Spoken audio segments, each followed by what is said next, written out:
السلام علیکم دوستو ناظرین، ابھی ایک شخص کی پکچر سوشل میڈیا پر بہت ہی زیادہ وائرل ہو رہی ہے۔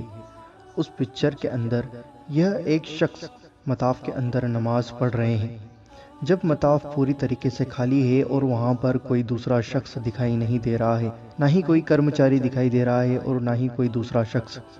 اس اکیلے ماحول کے اندر یہ شخص نماز پڑھ رہے ہیں۔ ناظرین، ہر شخص کی سوچ الگ ہے اور وہ اس شخص کو ایک الگ نظریے سے دیکھ رہا ہے۔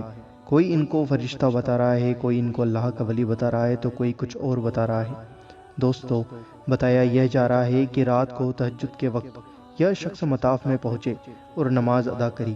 دوستو، یہ جو بھی شخص ہو بہت ہی زیادہ خوش نصیب ہیں اور ان کا نصیب بہت ہی بلند ہے، کیونکہ ایسا نصیب ہر کسی کا نہیں ہو سکتا۔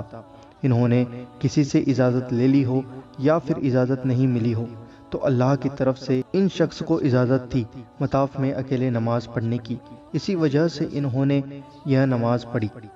اور ناظرین، بغیر اللہ کی مرضی کے ایک پتا بھی نہیں ہلتا، اور ان کی قسمت میں یہ نماز اکیلے پڑھنا تھا، اس وجہ سے انہوں نے مطاف میں اکیلے نماز ادا کری۔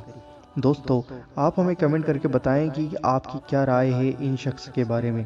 دوستو، مجھے امید ہے کہ آپ کو یہ ویڈیو پسند آئی ہوگی۔ اس ویڈیو کو دل سے لائک ضرور کرنا اور آگے ضرور شیئر کرنا، اور آپ کے اپنے چینل اللہ دین کو ضرور سبسکرائب کرنا۔